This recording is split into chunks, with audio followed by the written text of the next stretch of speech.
அன்பான நேயர்களே வணக்கம்.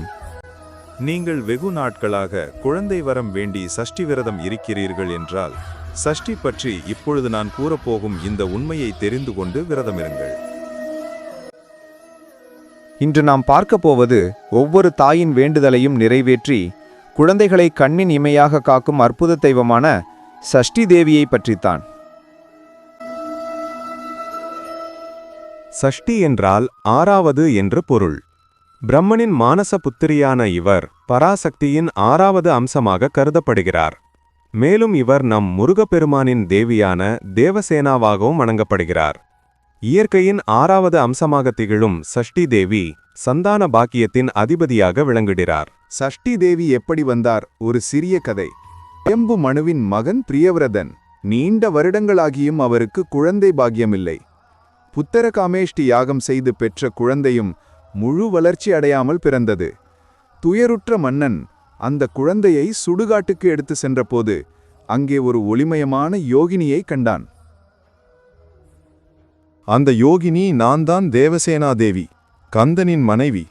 குழந்தை பாக்கியம் தருபவள் நானே என்று கூறி மரித்துப்போன குழந்தையை தொட்டவுடன் அக்குழந்தை உயிர் பெற்று பொலிவுடன் எழுந்தது. சஷ்டி தேவி மன்னனிடம், மாதந்தோறும் வளர்பிறை சஷ்டி திதியில் என்னை வணங்கு, உனக்கும் உன் மக்களுக்கும் எக்காலத்திலும் குழந்தை நலம் காப்பேன் என்று கூறி மறைந்தார். அன்று முதல் பிரியவிரதன் சஷ்டி விரதத்தை கடைபிடித்து நன்மைகளை பெற்றான். இவளின் முக்கியத்துவம் கருவில் உருவாகும் உயிர் முதல் அது 16 வயதை அடையும் வரை ஷஷ்டியின் கட்டுப்போட்டில்தான் உள்ளது என்று நம்பப்படுகிறது.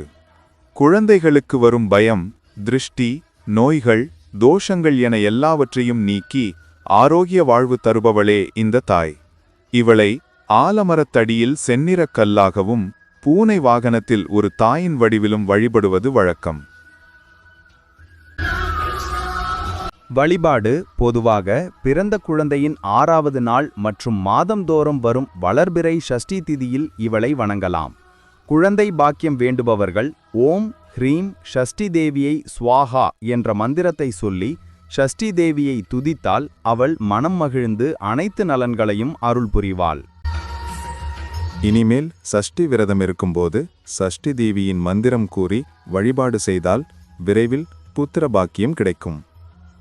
இந்த பதிவு உங்களுக்கு பயனுள்ளதாக இருந்திருந்தால் அனைவருக்கும் ஷேர் பண்ணுங்கள். நன்றி, வணக்கம்.